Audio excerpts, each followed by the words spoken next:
Sur ce, nous allons commencer notre formation avec une petite introduction pour présenter l'entreprise et l'équipe Ensemble 1. Après cela, notre oratrice va nous parler de l'archivage physique et la JET. Elle va nous édifier sur les concepts de l'archivage, les problématiques reliées à l'archivage, l'urgence et l'importance de l'archivage, et elle va aborder avec nous tout ce qui est gestion électronique de documents, la JET.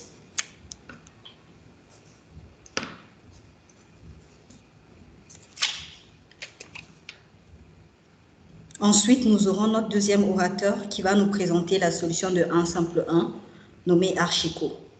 Donc, à l'issue de cette présentation, nous aurons droit à une séquence démo par notre spécialiste Archico. Et pour clôturer la formation, nous aurons une série de questions-réponses.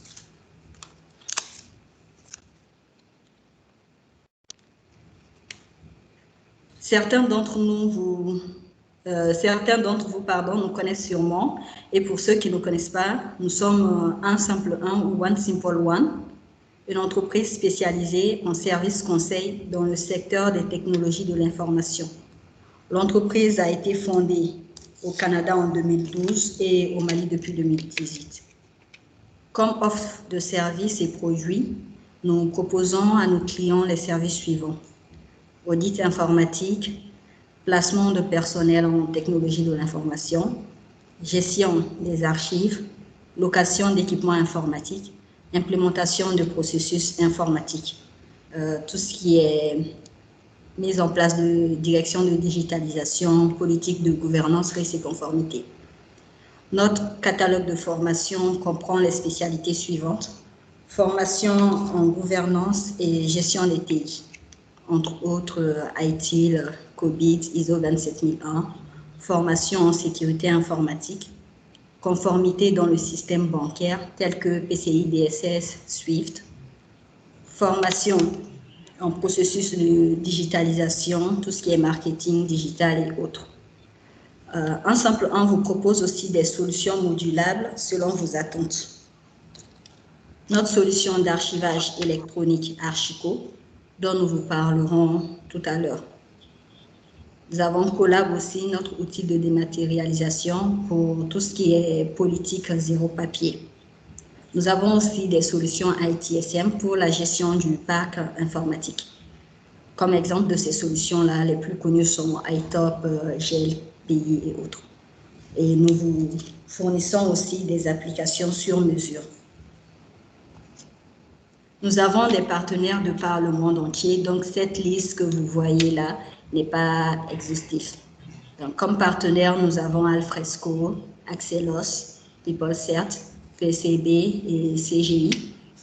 Nous avons travaillé aussi avec plusieurs compagnies au Mali et au Canada, dont AMRTP, CRS, Orange Mali, MSN, Orabank, Sama Bayobi et autres. Au Canada, nous avons Hydro-Québec, Retraite Québec, FX Innovation, Société de l'assurance automobile.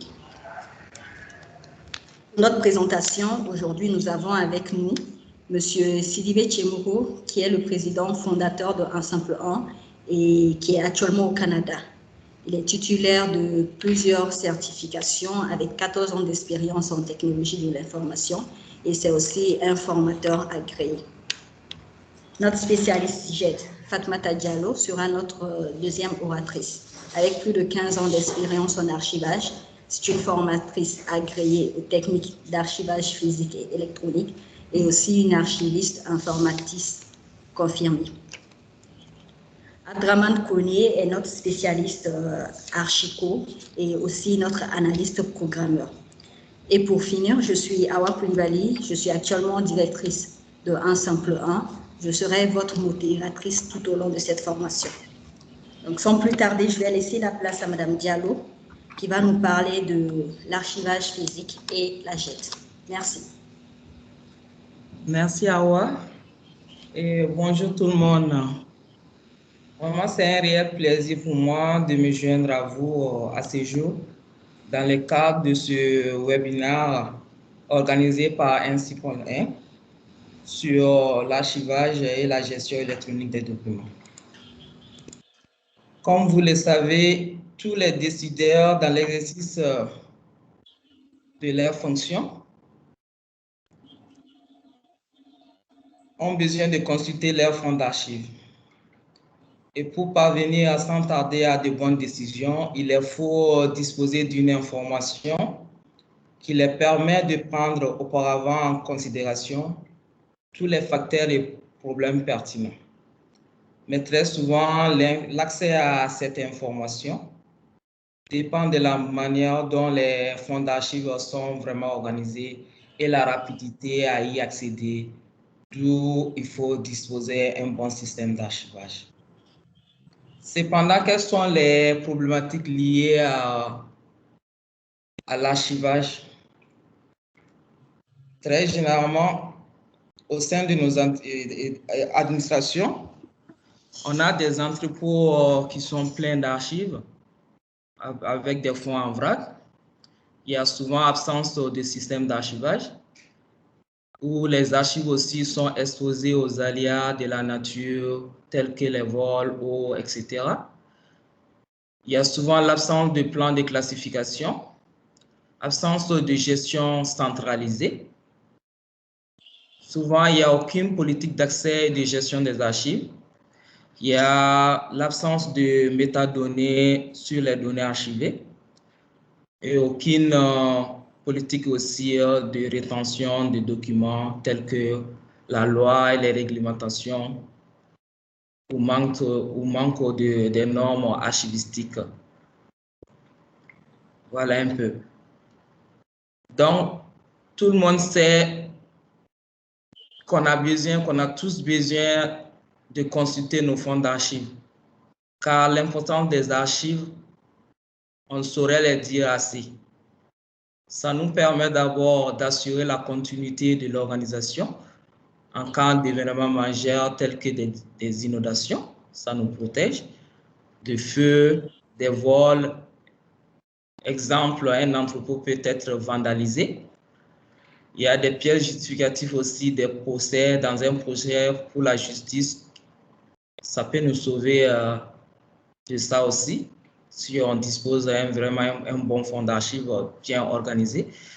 Et aussi en cas d'attaque terroriste, comme le cas du 11 septembre aux États-Unis, c'est un exemple. On a vu aussi le cas du Mali, de destruction des mosquées. Il y a plein d'autres exemples lorsqu'on est bien archivé. Pour la petite histoire, une fois, lors de mes consultations, il y avait une grande institution qui avait fait à l'époque, qui avait besoin de preuves avec une banque. La banque primaire disait qu'elle avait déjà fourni ses factures et on avait besoin de preuves. Donc, j'étais sur place lors de la consultation. Il suffisait d'un seul clic pour retrouver la preuve et la banque a su se justifier à travers ces preuves. Donc, avoir un fonds d'archives, c'est vraiment important. Bien organisé, c'est vraiment important pour la continuité de nos activités. Awa Japo.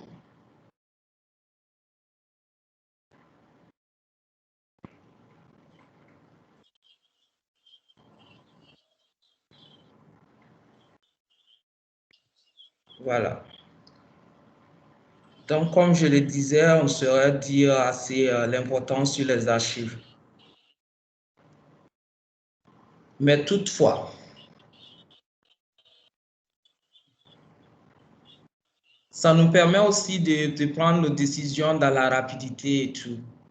Mais toutefois, pour que ce système aussi soit plus efficace et sécurisé, il faut impérativement l'associer au système informatisé qui est la JET. Car de nos jours, il faut reconnaître que notre société aussi connaît une explosion documentaire faisant des administrations les premières victimes. Et cet état de fait nous plonge dans un monde où l'information abonde et inonde, où l'accès à cette information devient vraiment une tâche fastidieuse, voire même difficile sans l'apport des nouvelles technologies de l'information et de la communication. Donc, la situation dans laquelle se trouvent les administrations est vraiment afférente car la qualité des documents s'accroît d'une manière afférente. Ainsi, l'informatique devient plus en plus indispensable dans la gestion des archives car la GED assure la protection des documents contre les risques, l'accès à l'information, la recherche, ainsi qu'un gain d'espace aussi, puisque souvent nos lieux de stockage sont saturés. Donc, comme tout système,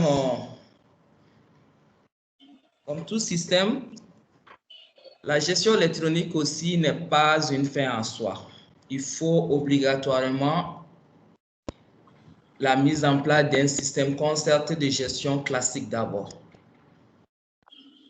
d'où l'archivage physique.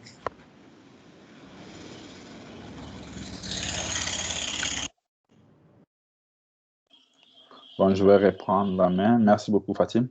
Je vais continuer la présentation.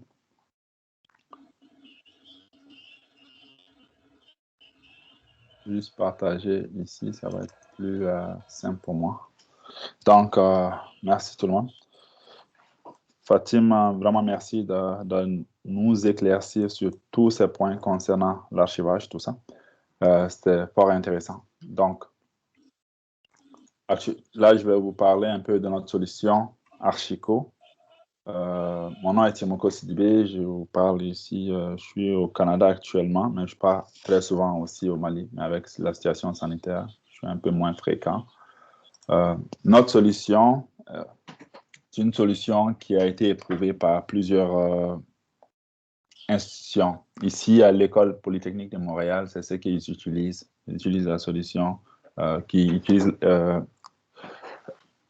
aussi la solution, elle est utilisée par d'autres institutions. Exemple, on utilise Alfresco, qui est utilisé par plus de 11 millions de personnes. Mais on n'utilise pas juste une solution vanille, on utilise une solution personnalisée.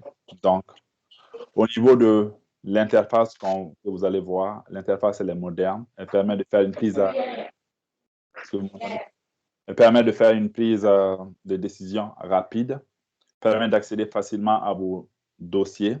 Et puis, on a intégré aussi un module qui vous permet de travailler hors connexion.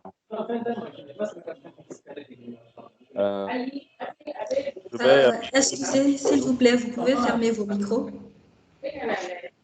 Je vais mettre un peu tout le monde sur mute et puis je vais continuer à parler. Désolé, j'ai mis tout le monde sur mute pour pouvoir parler. Donc, merci. Donc, au niveau de la sécurité, la solution est très sécuritaire. Il y a une gestion par rôle à l'intérieur. On permet aussi de voir qui a fait quoi. Il y a un journal et puis il y a la journalisation. Donc, la solution, elle s'adresse à qui? Ça s'adresse au gouvernement, aux assurances, aux notaires, aux banques, aux ONG, aux industriels. Notre solution, on peut la déployer en espace d'une semaine, mais on ne fait pas que déployer la solution logicielle. On peut vous accompagner de bout en bout. C'est ce qu'on va voir tantôt. Si jamais ce n'est pas clair, n'hésitez pas juste à désactiver votre micro et puis à en parler. OK? Donc, ici, je vais juste... OK. Au niveau des fonctionnalités que notre solution permet d'avoir, il y a un ensemble de fonctionnalités. Ici, on a mis environ 13 fonctionnalités, les principales fonctionnalités. Essentiellement, il s'agit d'importer les documents dans un plan de classement. Puis, il faut savoir que le plan de classement va être fait en amont par l'archiviste. Donc, l'informatique va venir pour renforcer le travail que l'archiviste va faire avec vous en amont. Donc, permettre de déclarer un document à partir de notre site de collaboration. Tantôt, on vous a parlé de notre site de collaboration Collab, qui est un outil pour faciliter la gestion sans papier. Permet également d'ajouter des métadonnées. La métadonnée, c'est quoi? Ça permet juste d'ajouter des données sur les données. Si je le dis comme ça peut paraître comme savant, mais en réalité, c'est plus pour dire, si vous importez un document, vous êtes capable d'ajouter des métadonnées pour dire la date à laquelle ça a été prise, l'endroit où ça a été pris, ainsi de suite. Donc, lorsque vous allez faire des recherches, non seulement vous pouvez faire des recherches sur le contenu spécifique, mais par rapport à d'autres critères comme la zone, l'espace, ainsi de suite. Donc, permet de créer automatiquement des fichiers de documents Word vers PDF, ça c'est permet d'envoyer des notifications à la suite d'un dépôt. Exemple, lorsque vous alimentez votre plan, vous pouvez notifier rapidement votre gestionnaire de façon automatique. Hein, vous n'avez pas besoin de faire quoi que ce soit.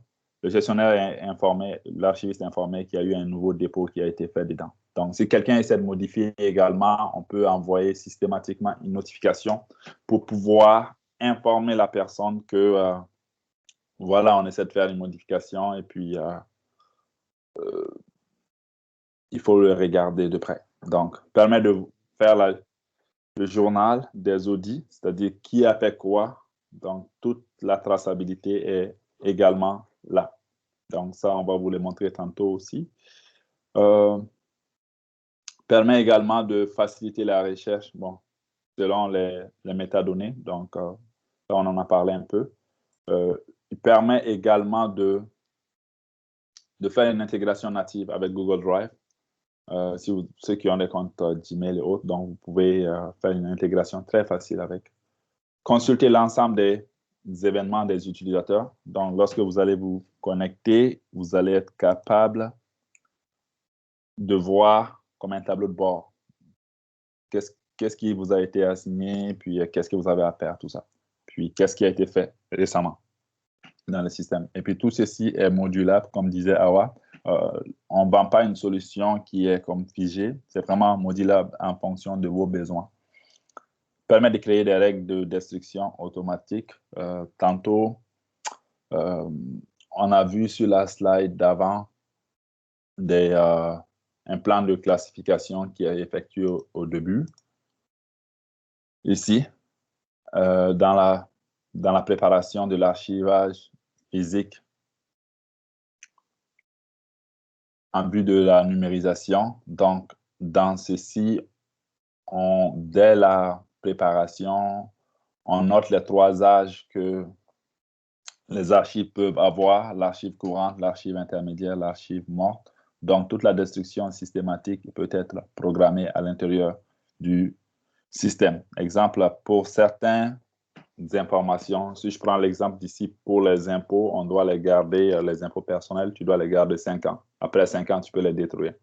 Donc, pour une entreprise, ça c'est au niveau individuel, pour une entreprise, ça peut aller jusqu'à 7 ans. Donc, quand tu conserves les documents liés aux impôts, tu dois garder 7 ans en arrière. Donc, après 7 ans, c'est bon. Donc, mais ça ne veut pas dire que tu ne peux pas avoir d'autres obligations. Donc, ça, c'était tout ce qui était au niveau de l'archivage. Les plans de classification permettent de faire ceci également. Donc, juste revenir à nouveau sur ici. J'ai parlé ici à créer les règles de destruction automatique et gérer les accès. Donc, les accès sont très, très, très importants parce que souvent, les gens vont penser que un système d'archivage, n'importe qui peut rentrer dedans et puis faire des modifications qu'il veut. Nous, ce n'est pas le cas. Donc, les accès sont très restreints. C'est basé sur le principe de moindre privilège, c'est-à-dire si tu dois accéder, tu accèdes au strict minimum que tu as besoin pour faire ton travail. Puis, c'est aussi basé sur le principe de est-ce que la personne a besoin de savoir. Donc, si tu n'as pas besoin de savoir, on ne te donnera pas accès. Il appelle en anglais the need to know.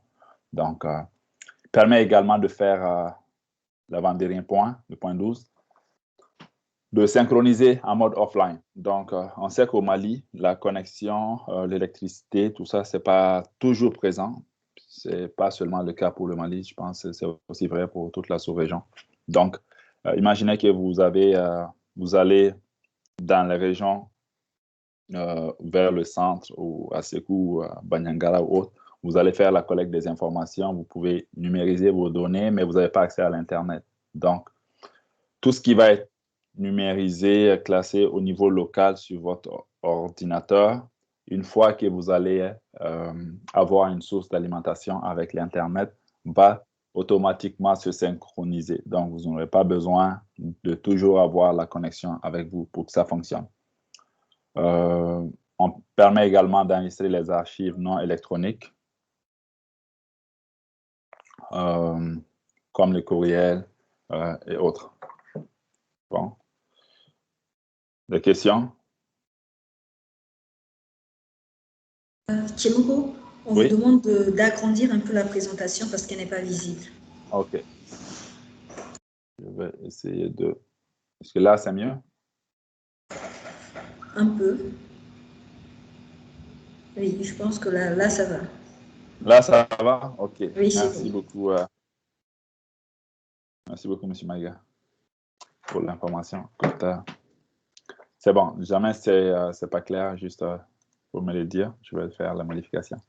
Donc, au niveau de la présentation, au niveau de la solution est basée sur les normes, est orientée sur les normes archivistiques qui sont ISO 30030, ISO 14641, ISO 15449, tout ça.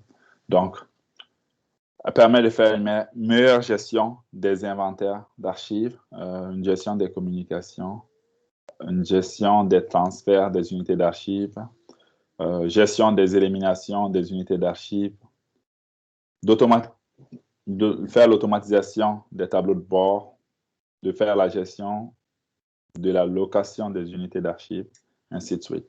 De faire une meilleure gestion des fonds d'archives aussi. Donc, voilà. On sait que la solution tout seul, c'est une solution logicielle, mais avant d'arriver à la solution logicielle, il y a quand même un certain travail à faire. Donc là, on va vous présenter un peu nos modèles de déploiement. Le modèle de déploiement, c'est les différentes options que vous pouvez adopter. Donc, il y a une option qui vous permet d'acheter la solution, de l'héberger chez vous. Ça, c'est le plan 1. Ça, c'est hébergement au niveau local. Donc, ça va être vos besoins qu'on va aller vous rencontrer. On va vous poser des questions. On va évaluer votre besoin. On va faire un recueil d'informations. On va faire l'implémentation de la solution. On va l'adapter à vos besoins. Et puis, par la suite, on fait le support. Ça, c'est... Mais la solution, elle est hébergée chez vous. Donc, deuxième, c'est que pour certaines compagnies qui ne sont pas forcément des compagnies qui font de l'archivage comme partie intégrante de leur métier, donc eux, on peut les rendre disponibles en ligne en mode SaaS, qui est comme Software as Service. Ce qu'on va faire essentiellement, on va les rencontrer, mais les logiciels seront hébergés par nous, mais ils auront des accès au logiciel. Donc, certaines personnes peuvent dire, nous, on n'a pas de serveur, on n'a pas d'administrateur de serveur.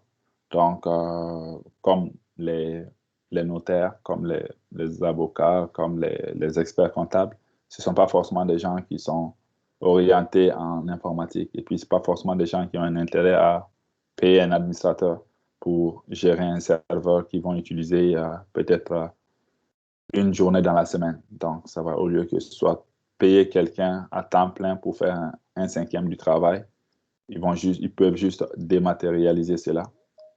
Et puis, nous, on va prendre en charge.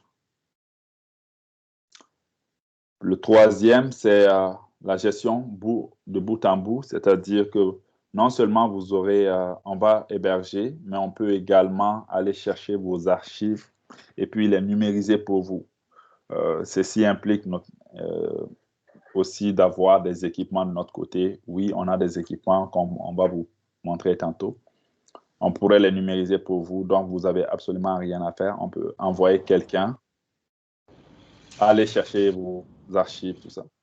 Donc, ceci peut inclure l'entreposage même physique de vos archives. On peut les entreposer. On dispose d'un grand espace où on peut entreposer vos archives.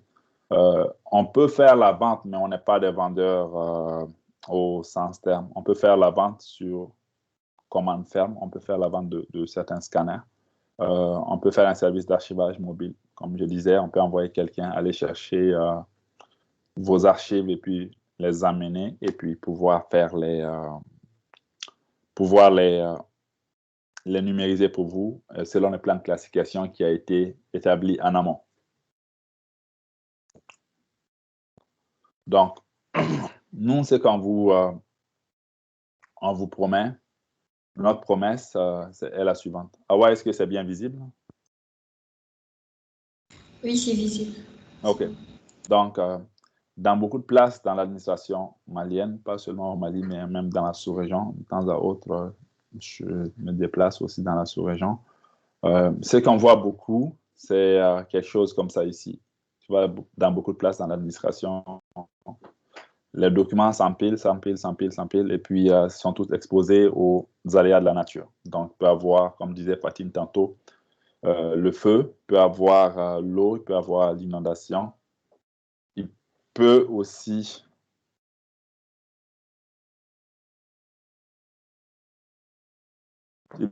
avoir une version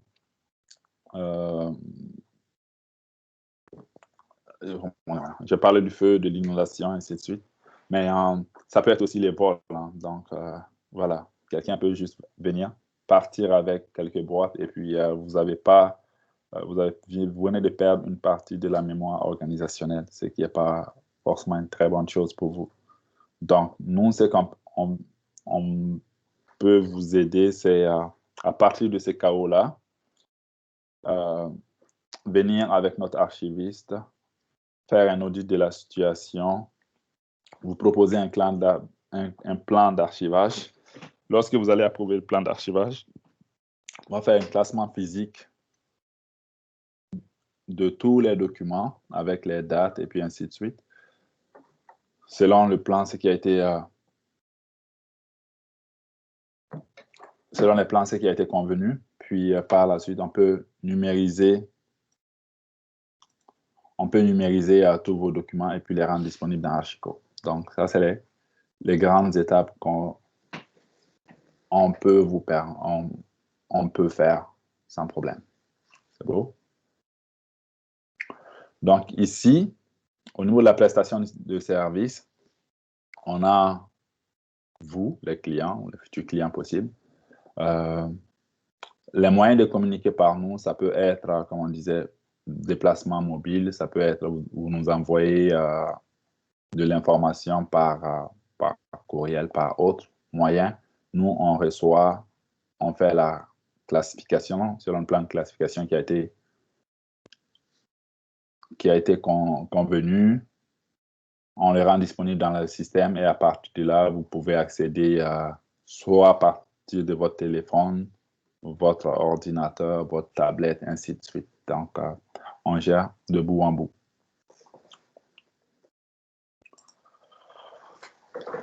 On vous parlait tantôt de pouvoir numériser vos documents.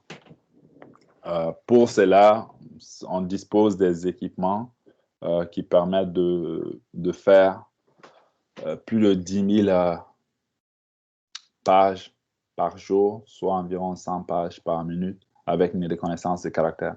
Ici, ce ne sont pas des images qu'on a prises de l'Internet, mais ce sont des équipements dont on dispose réellement dans nos bureaux. Donc, pour ceux qui sont intéressés et puis qui ont des lots d'archives qui veulent juste numériser, on peut vous inviter à venir consulter nos équipements. Donc, tous les équipements que vous allez voir ici, ce sont des équipements qu'on possède réellement, puis qui sont dans nos bureaux à Bamako. Donc, ça, c'est le premier qui peut faire jusqu'à 10 000 documents. Deuxième peut faire jusqu'à 3 000 documents. Font tout rétro verso. OCR, pour ceux qui ne le savent pas, bon, c'est la reconnaissance des caractères. On a aussi des scanners qui permettent de faire un balayage au laser. Ce sont des scanners qu'on a au bureau qui permettent, exemple, certains documents tellement peuvent être très vieux que le passer dans une machine comme ça va être difficile. Donc, qu'est-ce qu'on peut faire? On peut faire un balayage au laser de l'information pour pouvoir extraire l'information là-dessus. Donc, on a un équipement comme ceci. On a également des mini-scanners que nous... je vois ici que M. Sogoba a posé une question. Sogoba, on le prend en note. Cette question-là, je pense qu'on l'a déjà notée. C'est en fin de la présentation et puis on va pouvoir répondre à vos questions. Mais on l'a déjà noté, la question. Merci beaucoup. Donc, on a aussi des mini-scanners ici que nos commerciaux se déplacent avec pour pouvoir montrer comment est-ce que notre solution fonctionne. Au niveau du support, donc quand on vend une solution à quelqu'un, on ne fait pas juste vendre la solution et puis disparaître. Parce que quand j'ai été au Mali, la dernière fois, j'ai entendu des compagnies de la sous-région, pour ne pas nommer un pays, qui ont vendu une solution. Des fois, c'était une solution craquée. Des fois, c'était une solution qui ont juste bricolé, qui ont vendu aux gens à un gros montant. Et puis, 3 mois après, la solution ne fonctionnait pas, mais eux, ils étaient déjà rentrés chez eux. Donc, nous, on n'est pas dans cette logique-là. On est dans la logique de s'inscrire dans la durée. Nos locaux sont présents à Bamako, donc on ne va pas se disparaître dans la nature du jour au lendemain. On est là, quand on vend la solution, on a un support technique qui va venir avec. Vous pouvez appeler à ce numéro-là. Vous pouvez également, on a un portail web. Vous pouvez également aller sur le portail web et puis vous pouvez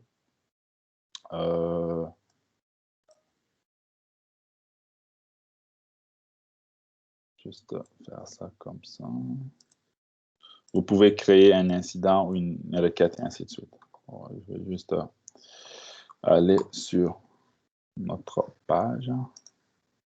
Ça, c'est le portail qu'on a. Donc, comme on le voit souvent dans certaines entreprises qui sont bien structurées, on a un portail qui vous permet de...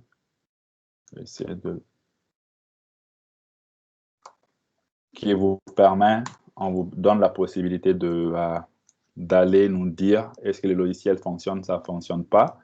Et également, on vous donne la possibilité aussi de faire une demande de formation. Est-ce que tout le monde voit bien mon écran, n'est-ce pas?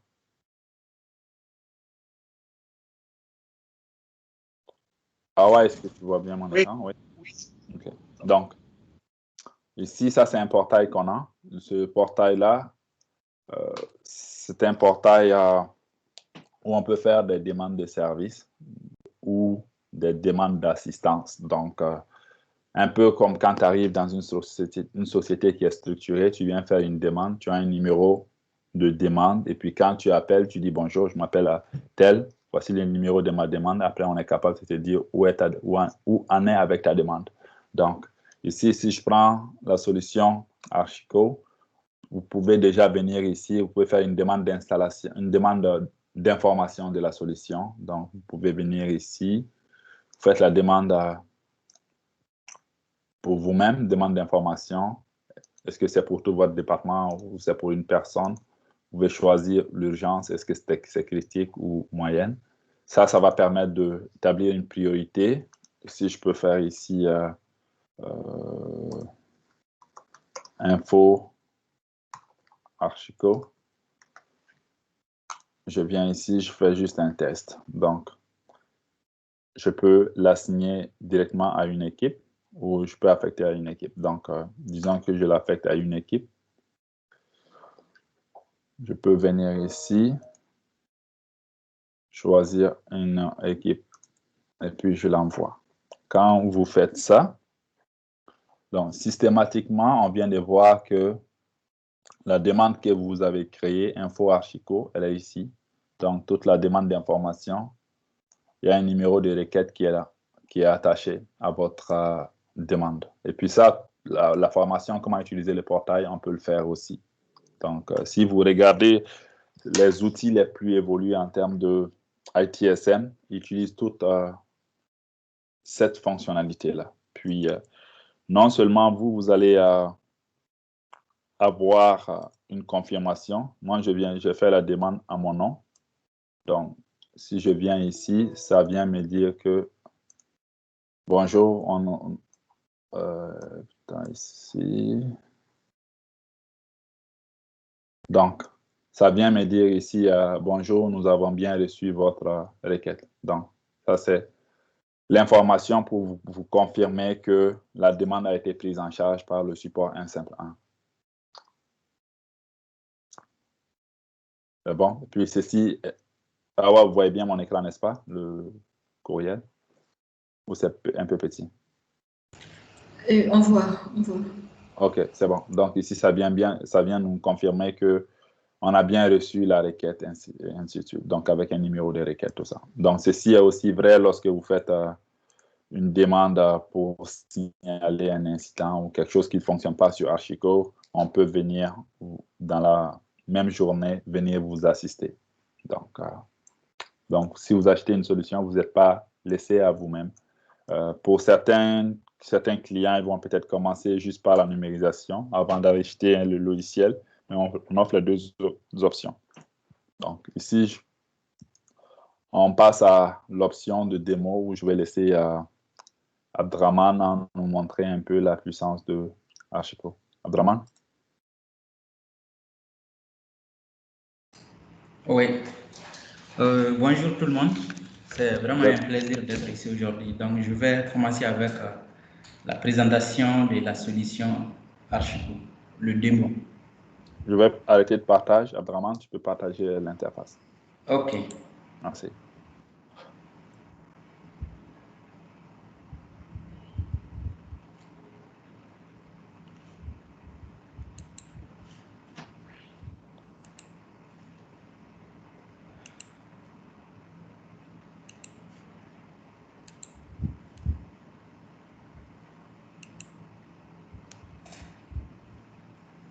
Vous voyez bien mon écran?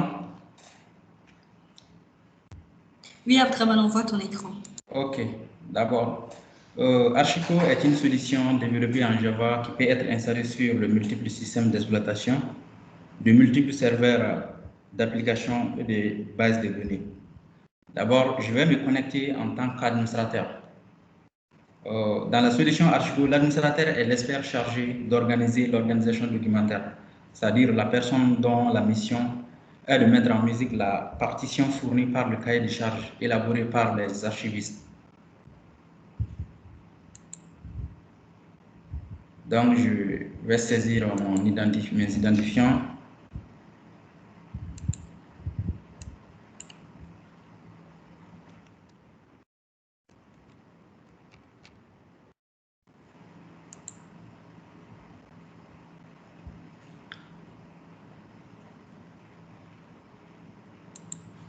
Donc, automatiquement, il me redirige sur ma page d'accueil, plus précisément sur le tableau de bord. Ici, je peux voir les différents éléments. Il y a le tableau de bord, il y a le plan de classement, il y a l'option de recherche et puis il y a les membres du site. Donc, je vais d'abord commencer par le plan de classement.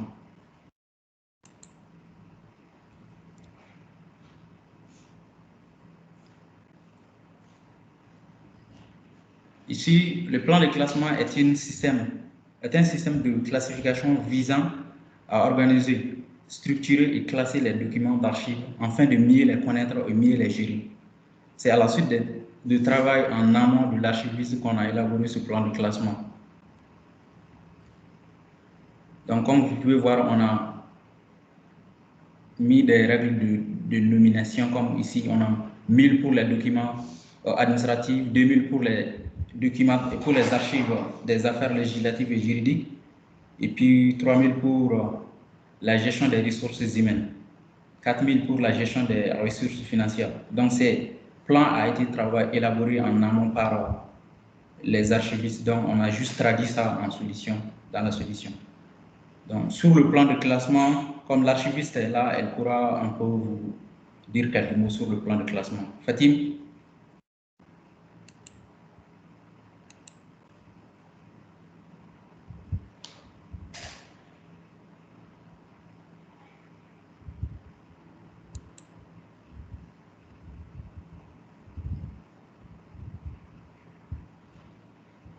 Alors, Fatim? Fatim, je pense que ton micro est fermé. Hein. Pour moi, excusez-moi, je parlais dans le vide. Je disais qu'un plan de classement, c'est selon les normes archivistiques qu'on élabore un plan de classement. Et selon les besoins de l'utilisateur. Comme on dit, il n'y a pas un classement standard en archivistique. On s'adapte toujours aux besoins de l'utilisateur. Et on classe selon le fond et non selon la matière. Donc, c'est l'ensemble des règles prédéfinies qu'on met en place pour un bon système d'archivage. Et selon les normes archivistiques. Et ce plan aussi est élaboré aussi selon les 3 âges des archives, comme Tchemoro l'avait touché lors de sa présentation. Les archives, c'est comme un être, à l'image de l'être humain. Il y a l'âge de la naissance, l'âge d'adulte et l'âge de la vieillesse jusqu'à la mort, d'où les archives définitives et les archives mortes. Donc, c'est un peu ça en grosso modo. D'accord. Donc, merci Fatima. Sur ces différentes catégories de documents, on a défini des règles pour préciser les différents cycles les différentes étapes de rétention du document. Donc, sans plus tarder, je vais procéder au versement du document dans le système, c'est-à-dire l'alimentation de l'archico. À cette étape, on suppose que tous les documents sont numérisés. Donc, comme ça, on va juste les importer dans le système. Si je vais parcourir le plan de classement, dans la solution Archico, on a plusieurs manières d'importer les documents dans la solution. Soit on le fait en se connectant sur l'interface, on peut aussi le faire en configurant un dossier local sur le bureau de l'utilisateur, comme Tchemoko l'avait dit tantôt au début de la présentation. Donc, on va faire une démonstration de cette alimentation de la base. D'abord, via l'interface et puis via le dossier local. Ici, je vais parcourir le plan de classement.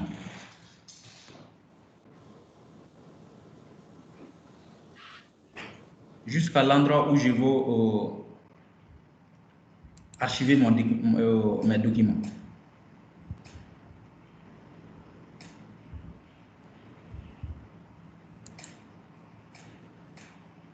Donc, toujours dans le dossier 2000.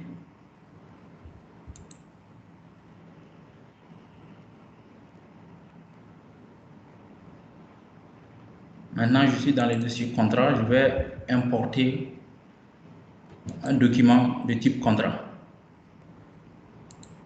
À travers ce menu fichier, donc je sélectionne le fichier.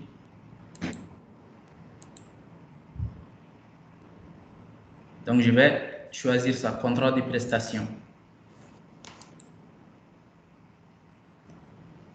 Donc, une fois le document importé dans le système attribue automatiquement un numéro d'identifiant unique au document, comme vous pouvez bien le voir ici. Donc, ici, en notification, on peut voir que le document d'archive est incomplète. Donc, ça veut dire que le document n'est pas considéré comme un archive d'abord. Donc, à cette étape, on peut ajouter des métadonnées pour pouvoir retrouver plus facilement le document plus tard. Donc, nous allons procéder à l'ajout des métadonnées au document. Modifier les métadonnées du document. On peut aussi consulter le contenu du document donc, via la solution. Comme je suis connecté en tant qu'administrateur, donc l'administrateur a le droit de voir le document, il peut tout faire. Donc, voici le contenu du document, je peux lire et puis... Comme c'est un archive, on ne peut pas modifier le contenu du document.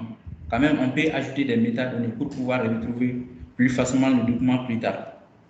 Donc, dans ce cas, je vais ajouter des métadonnées.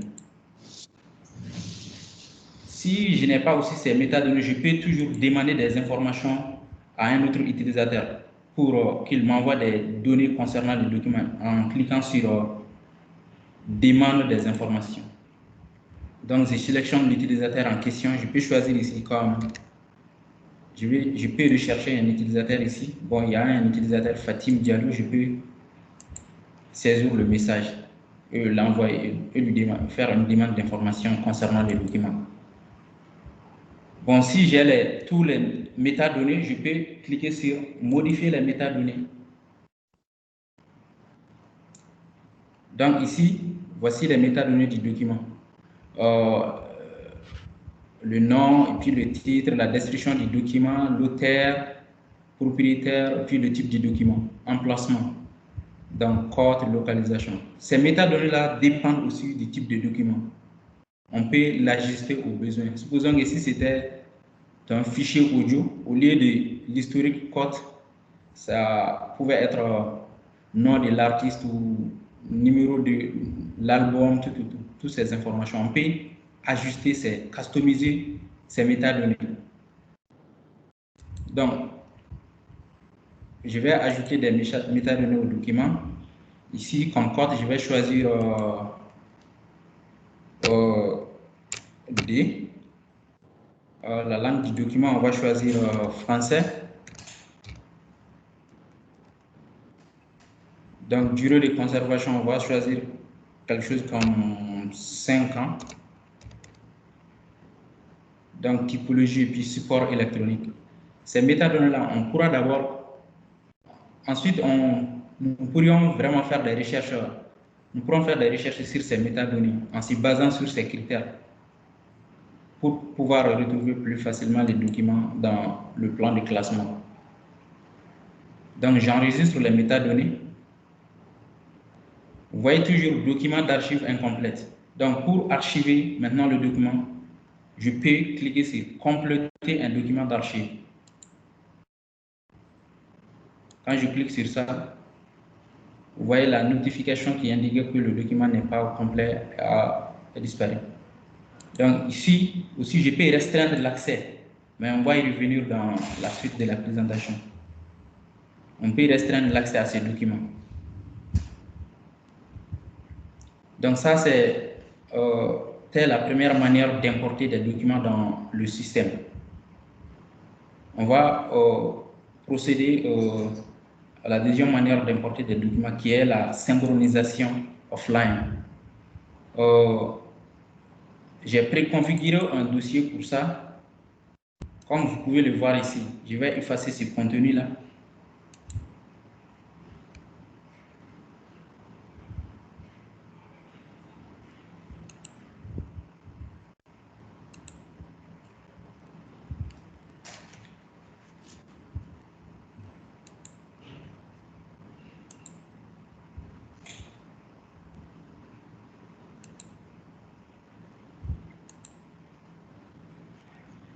Vous voyez, c'est le contenu du document offline qu'on a préconfiguré. Donc, il n'y a rien dans le dossier, comme vous pouvez bien le voir. Donc, je vais me déconnecter, désactiver cet écran et activer l'autre écran pour que vous puissiez voir la différence.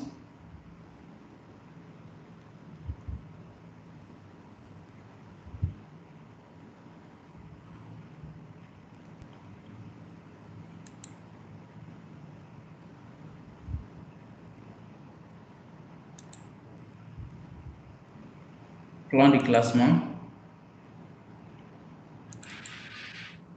Vous voyez, il n'y a rien dans ce document. Donc maintenant, je vais déplacer un document dans le dossier offline.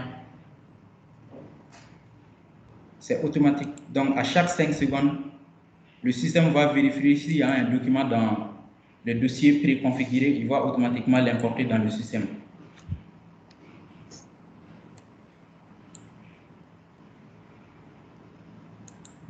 Donc j'ai déposé un document dans le dossier offline. Je vais maintenant actualiser la page. Vous voyez, automatiquement, il a ajouté le document.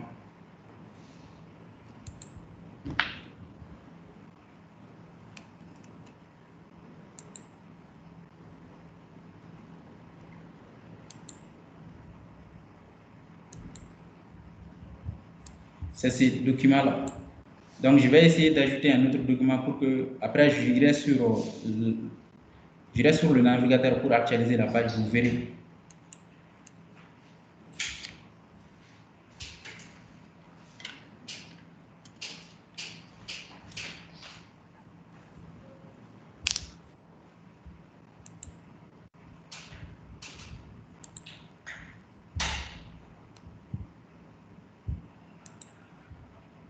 Donc maintenant, je suis sur la page, je vais actualiser la page. Donc vous voyez, il a ajouté le document.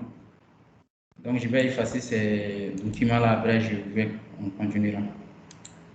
Je peux compléter, ajouter des métadonnées ou restreindre l'accès à ces documents.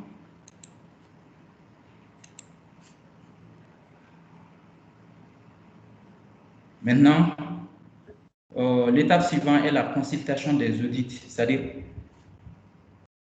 la consultation du journal d'audit du document. Ici, on peut voir que toutes les actions et événements effectués sur le document. Donc, comme on a importé un document dans le dossier contrat, et puis on a ajouté des métadonnées, on peut regarder toutes les actions qui ont été effectuées sur le document, qui a fait quoi sur le document, on peut consulter ça. Afficher l'audit.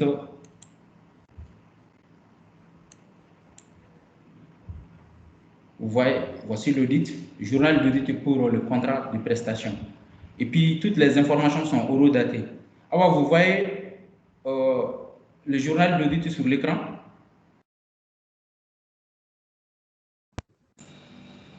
Oui, agrandir, oui, c'est visible. Ok, vous voyez. D'accord. Je vais agrandir. Je ne sais pas si vous le voyez toujours. Moi, je ne le vois pas. Hein. Moi, je vois contrat de prestation. Ok. C'est pas trop visible. Il faut l'agrandir.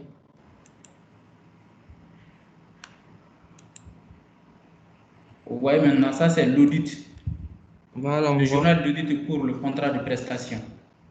On peut voir ici que toutes les informations sont horodatées. Mercredi le 24 à 13h08, le document a été enregistré comme un document d'archive. Et puis à 13h08, il y a eu la mise à jour des métadonnées. Donc les données qui ont été ajoutées, on peut voir ces données-là. Voici la valeur précédente, voici la nouvelle valeur qui a été ajoutée. Dans la modification de ces métadonnées, j'avais ajouté comme durée de conservation 5 ans et puis code 2. Ça, c'est la partie d'audit. Donc pour les audits aussi, on peut consulter les audits des utilisateurs. Plus rapidement, je vais sur afficher quel utilisateur a fait quoi, toutes les actions qu'il a effectuées. Ici, voici tous les utilisateurs. Je peux venir ici pour voir si l'utilisateur a archivé un document. Je fais exécuter le rapport de document d'archive. Voici ces informations. On peut voir que l'utilisateur administrateur a fait des interventions dans le système. Il a enregistré des documents comme record. Voici tous les types d'événements qu'on peut trier. Donc, je retourne sur l'autre interface. Après, pour les journaux d'audit aussi, il y a un autre point que je n'ai pas montré.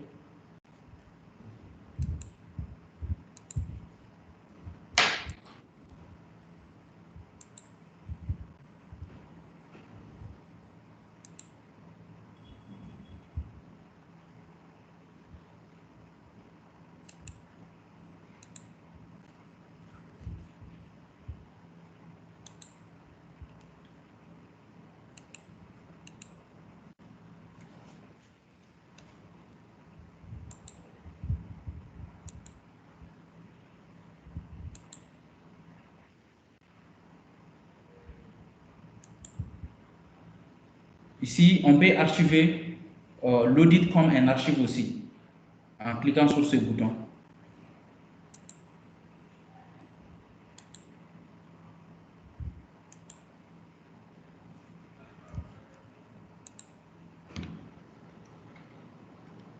D'accord. Après ça, le second point se situe sur la gestion des droits d'accès. Le point suivant, on va élaborer ça. Abdraman, Oui. on va abréger un peu parce qu'on arrive à la fin du temps imparti. Ok. Donc, comme on va envoyer les accès à tous les utilisateurs, et le portail aussi est disponible pour tous ceux qui ont des questions. Donc, on va vous envoyer les accès, comme ça vous pourrez entrer et puis vous familiariser un peu avec l'outil. Donc, pour tous ceux qui auront des questions, vous pourrez envoyer un mail ou vous pourrez vous connecter sur notre portail.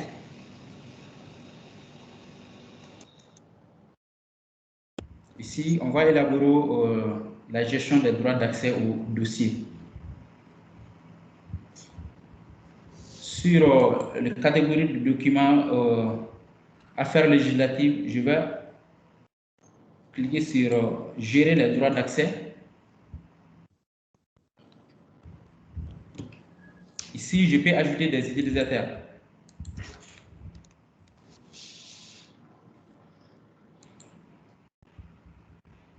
Donc, je vais ajouter Fatimata Diallo. Donc, elle pourra lire seulement, ou je peux changer. Elle pourra lire et archiver les documents. J'enregistre.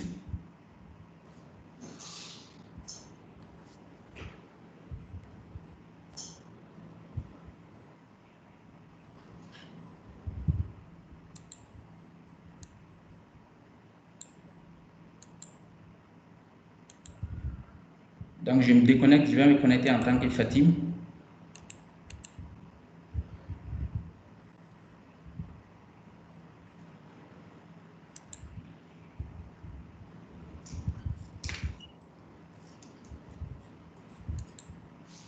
Donc, je vais cliquer sur le plan de classement. Vous voyez, elle a accès seulement à ces 2 dossiers. Donc, je viens de lui donner le droit de voir ces dossiers-là. Donc, on peut gérer les accès sur les dossiers.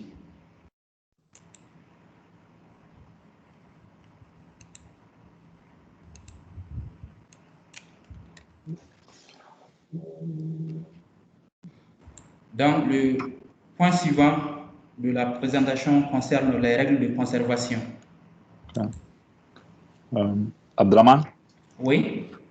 Je pense comme on avait donné 1h30 aux participants, oui. Il nous reste environ 12 minutes. Oui. Ok, je vais accélérer un peu dans... Peut-être juste en parler, mais on s'est gardé un certain temps de pouvoir répondre aux questions qu'on a reçues. Ok.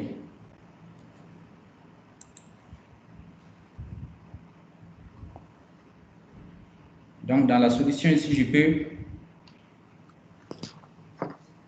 on peut voir les règles de conservation qu'on a créées sur ces dossiers. Avec ces règles, nous pouvons automatiser l'intégralité du cycle de vie des documents, de la capture jusqu'à la conservation ou voir la destruction. Ici, dans ce cas, on a dit qu'on va conserver les documents après 1 année. Voici la destruction. On va transférer après une période de 25 ans. Après ça, on va détruire le document après 100 ans. C'était ça. C'est bon. Ouais. Après Merci aussi, beaucoup, Abdraman. Awa, yeah. Peut-être tu peux continuer avec le reste de la présentation. Abdraman, les autres fonctionnalités, je pense qu'on va les envoyer. Oui. Voilà. Non, ça reste à la fonction de recherche, donc on peut faire des recherches sur les métadonnées qu'on a personnalisées, comme vous pouvez le voir. Okay. C'est très bien. Puis, ce qui est comme encore plus intéressant, c'est qu'on peut déployer la solution, tout configurer, tout, à moins d'1 semaine.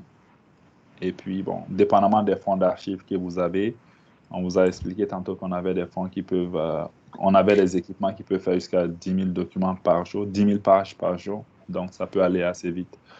Awa, tu peux continuer sur le reste de la présentation. Je vais juste peut-être partager l'écran avec les questions qu'on a reçues.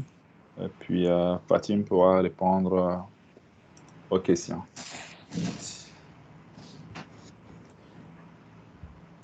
D'accord. Merci à nos orateurs, Chimoko, Fatim et Abdraman. Donc, nous avons reçu plusieurs questions lors de l'inscription sur le formulaire.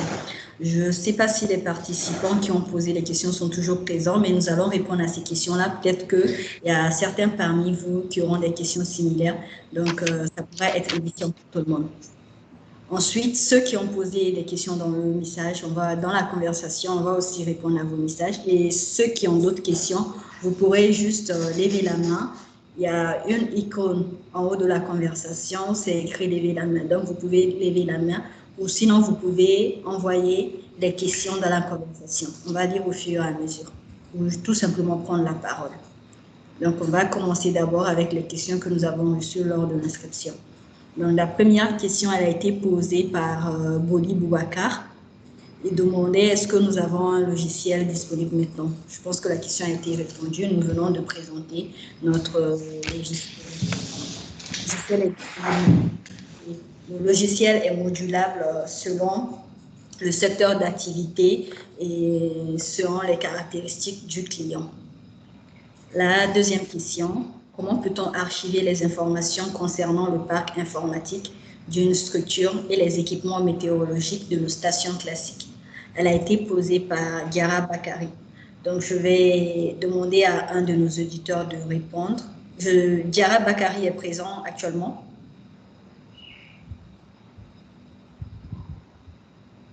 D'accord, donc je vais demander... D'accord, bonjour Monsieur Diara. Bonjour. Je vais demander à l'un de nos orateurs de répondre à votre question.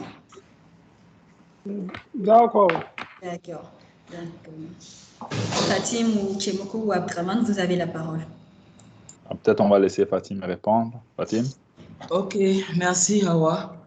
À la réponse à cette question, c'est possible. Comme les archives, on a dit, c'est l'ensemble des documents, quelle que soit leur forme et support, reçu ou reçu.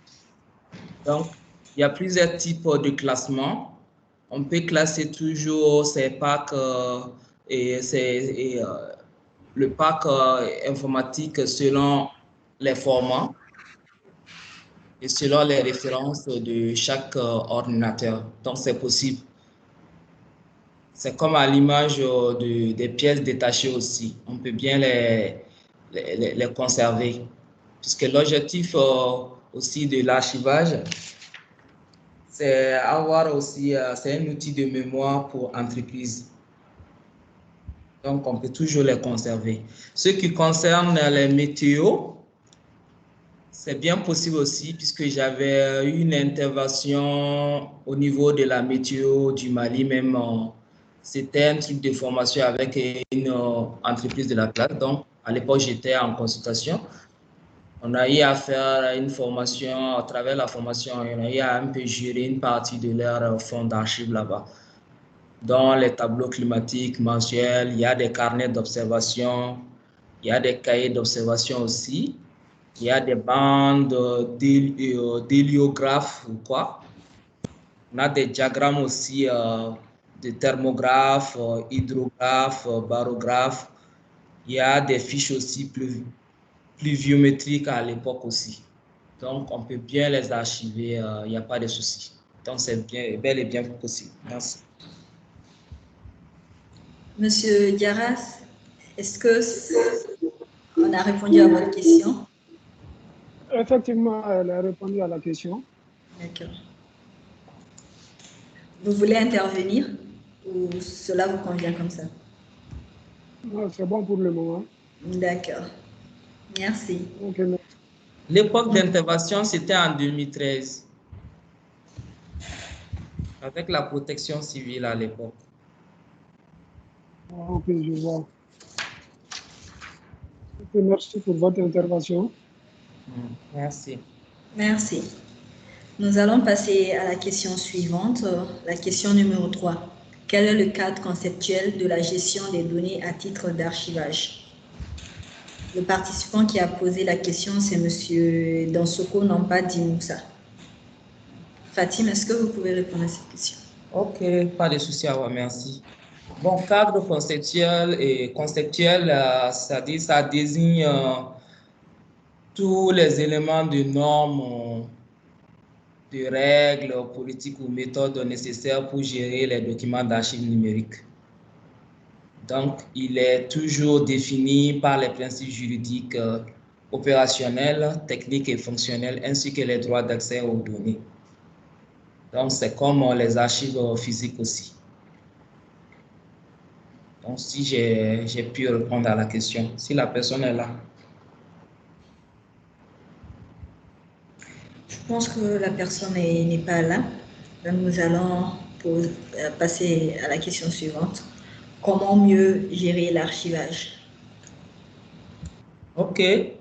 Pour mieux gérer l'archivage, il faut toujours être doté d'abord d'une connaissance en la matière, dans le domaine, avoir des outils nécessaires et le moyen pour l'appliquer.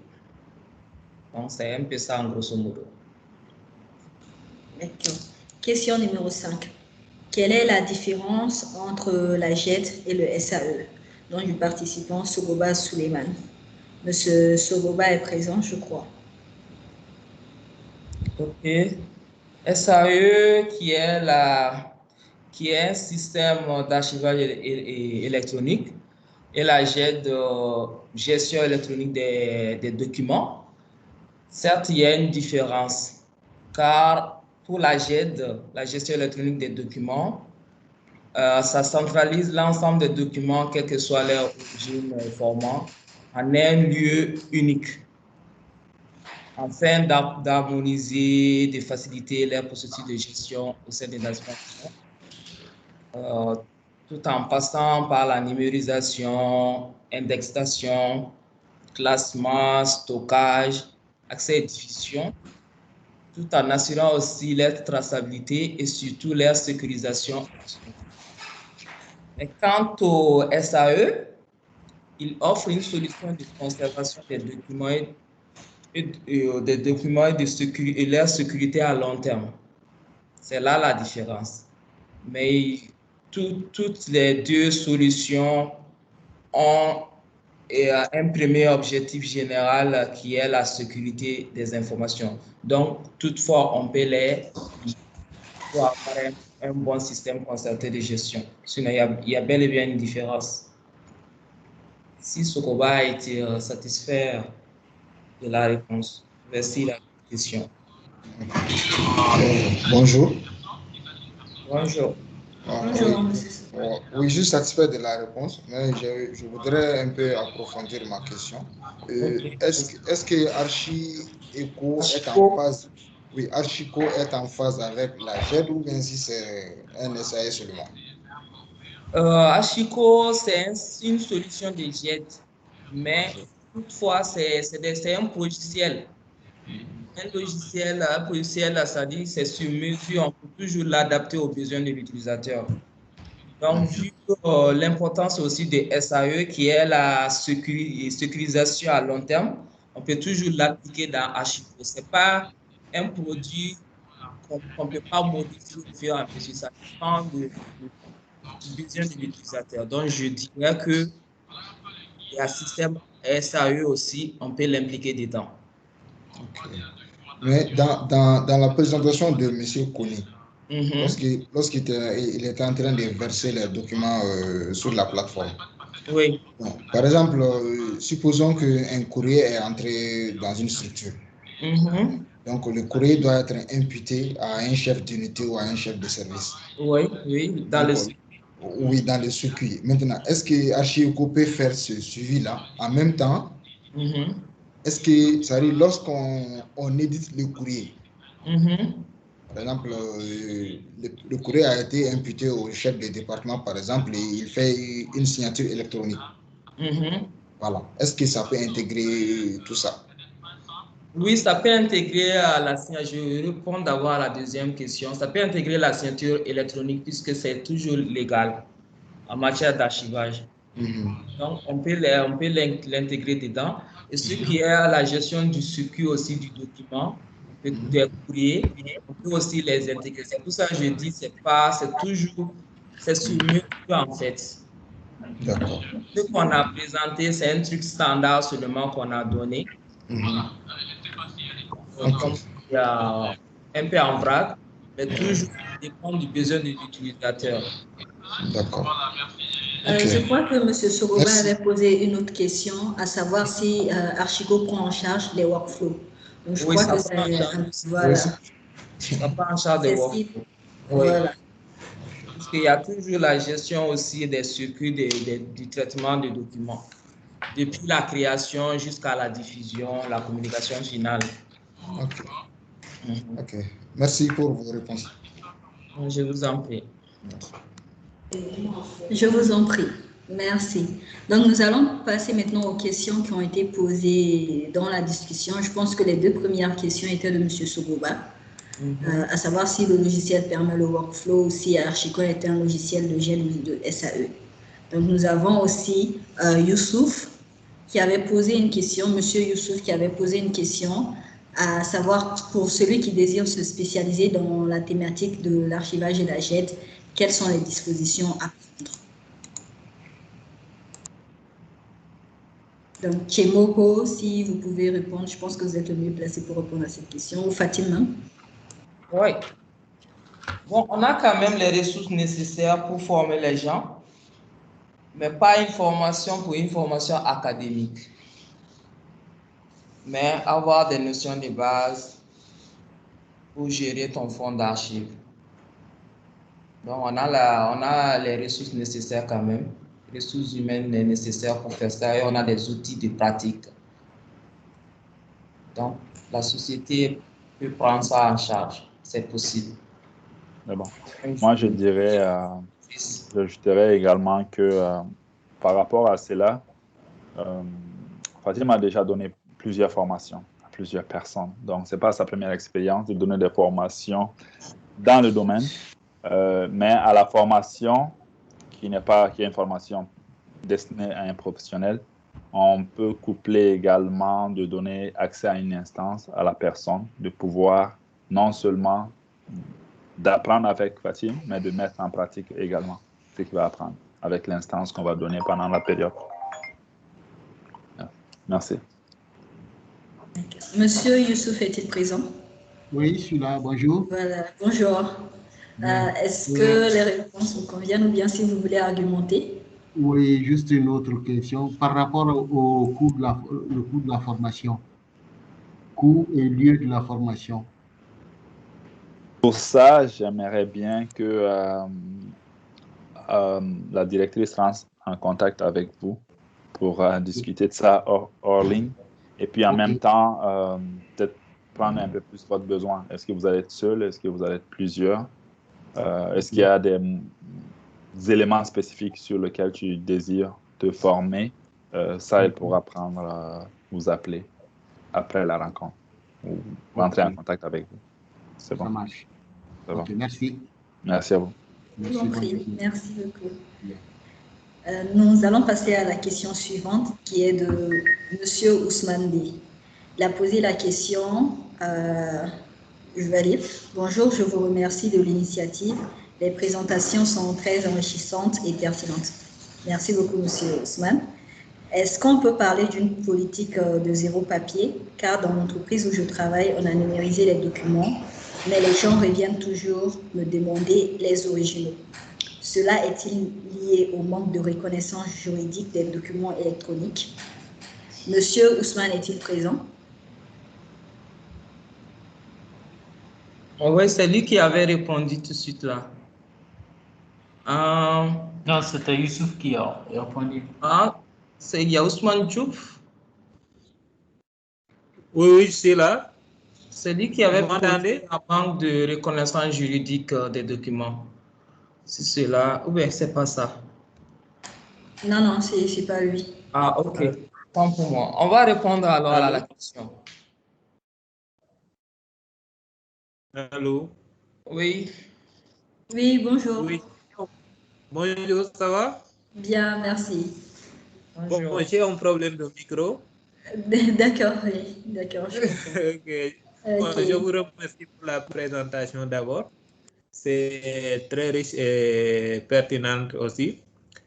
Bon, je voudrais savoir s'il y a un manque de reconnaissance envers les archives électroniques surtout, parce qu'en général, dans les entreprises, on numérise les documents, mais d'habitude, les gens reviennent souvent pour vous demander les originaux.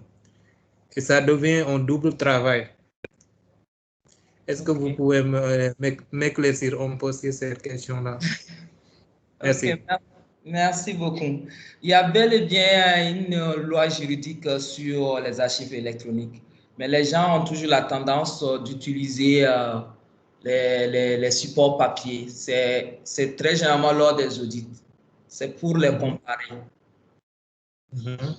C'est juste pour les comparer, puisque souvent, il y a des gens qui numérisent et ça manque souvent tous les éléments qui devaient entrer qui sont tous les éléments du document. Donc, eux, par exemple, souvent, c'est les Français qui aiment tout ça. Si tu vois, avec l'Union européenne, toujours ils demandent support papier sur place. Et support électronique, on ne les consulte pas trop. Mais n'empêche d'avoir les deux systèmes. C'est pour cela qu'il faut toujours avoir un système il faut toujours avoir la charte du document, un tableau de conservation pour chaque type de document. Puisque l'avantage même de la numérisation, c'est lorsque tu devais détruire, comme Sokoba avait parlé des SAE, si tu devais détruire physiquement, tu peux toujours garder, en cas de contentieux, le document numérique qui est là. Mais les gens ont la tendance de voir les deux, de toucher au document physique, mais à la longue, en cas de sinistre, il faut obligatoirement passer par la JET ou SAE. On est obligé. Mieux vaut avoir un document numérique que de ne pas avoir un support qui est déjà perdu. Donc, c'est un peu ça là. Sinon, il y a bel et bien une loi qui a été définie pour ça. Même pour les signatures juridiques, il y a une loi qui a été votée. Bon, ça, c'est un peu récent. C'est en 2000 pour les signatures numériques. Il y a bel et bien une loi pour la gestion des documents électroniques. Et c'est valable. D'accord. Merci. Ok, merci beaucoup. À cela, je peux ajouter également que oui, les gens peuvent revenir à certains aux documents papier, mais bon, dans le cadre de tout ce qui est justice et autres, mais pour prendre des décisions rapidement, vous n'avez pas toujours besoin d'avoir le support papier. Vous pouvez consulter la version électronique et puis prendre une décision avec ça aussi.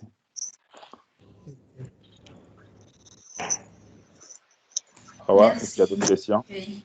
Monsieur Diouf, est-ce que les réponses vous conviennent? Oui, c'est bon, c'est bon. Merci. D'accord, merci. Merci Nous beaucoup. avons une autre question de Monsieur Clément qui demande si la formation, elle peut se faire en ligne. Donc, il a aussi demandé de laisser les contacts. J'ai envoyé un message dans la conversation. Donc, pour tous ceux qui demandent des contacts, vous pouvez prendre le numéro et ces deux adresses mail. Pour ceux aussi qui le voudraient, nous pouvons vous envoyer la présentation par mail.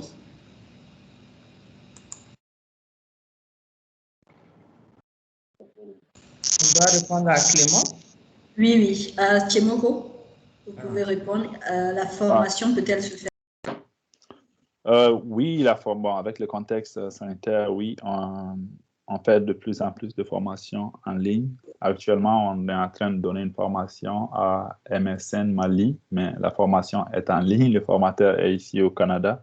Mais oui, la formation peut se faire en ligne, mais il y a aussi une possibilité de le faire dans une salle avec en respectant la distanciation et les mesures de barrière. Et selon comment est-ce que le client souhaite procéder. Donc, on a des Fatim Air au Mali. Si vous êtes au Mali, on peut le faire au Mali, soit dans une salle ou en ligne aussi. Il n'y a aucun problème par rapport à ça. Même si vous êtes ailleurs aussi, on peut le faire une formation aussi à distance. Est-ce que cela répond à votre question? Je suis entièrement satisfait. Merci. Okay. Merci beaucoup. Merci. Donc, je pense que nous avons fait le tour des questions. Est-ce que quelqu'un d'autre a une question?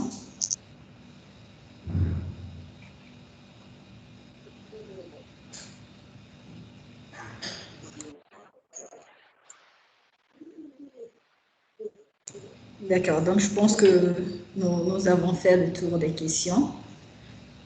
Donc, je vous remercie tous pour votre attention. C'était une présentation vraiment édifiante.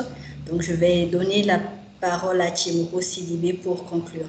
Donc, pour tous ceux qui voudraient nous joindre, je vous ai laissé les contacts dans la conversation. Aussi, nous allons vous envoyer les accès, un accès de 10 jours à notre solution. Donc, si vous avez quelques problèmes que ce soit, vous pouvez toujours nous joindre par mail. Merci beaucoup. Chimoko, vous pouvez conclure. Oui. Voilà. Oui. Allez-y. Abdraman voulait dire quelque chose. Allez-y. Des gens qui veulent tester le portail, donc vous pouvez nous envoyer, nous écrire sur contact@ensemble1.com. Donc comme ça, on va créer des accès portail pour vous. Bon. C'est bon. Merci beaucoup, Abdraman. Donc, merci d'être venu. Merci de nous avoir accordé votre temps. On aurait aimé que la formation ou le webinaire se fasse dans une salle. On a l'habitude de le faire. Février de l'année dernière, on avait fait une à l'Hôtel de l'Amitié. C'était sur IT, la gestion des services TI. Cette année, avec le contexte sanitaire, bon, la situation est en train de s'améliorer. On espère qu'on va en faire une, peut-être en été ou, quand je dis en été, après le mois de mai ou en septembre, quelque chose comme ça, dans une salle à Bamako. Donc, ça, on aimerait bien. Puis, on va toujours pouvoir donner aussi l'accès en ligne pour ceux qui veulent bien. Merci d'être venu. C'était vraiment intéressant. Merci pour la participation. Donc, c'est un premier événement sur la GED. J'espère que ce ne serait pas la dernière. Si vous avez aimé, n'hésitez pas à nous le dire. Et puis, n'hésitez pas également à suggérer des points que vous voulez aborder lors d'un prochain webinaire. Donc, il nous fera un plaisir d'intégrer vos points et puis de toujours présenter nos solutions orientées sur les besoins des clients. Donc, merci beaucoup. Puis, pour ceux qui ne sont pas abonnés à sur Facebook, qui nous suivent, ou à notre page web sur LinkedIn, vous pouvez nous suivre sur Facebook et LinkedIn. C'est la meilleure place pour savoir quels sont les nouveaux webinaires qui vont venir, les nouvelles formations qui vont venir.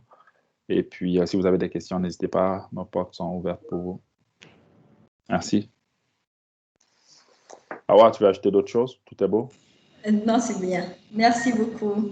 Donc, tous ceux qui veulent le portail, et pour le résumé, vous pouvez envoyer vos adresses mail dans la discussion. Donc, merci à tous. Au revoir. Au revoir, merci. Merci, au revoir.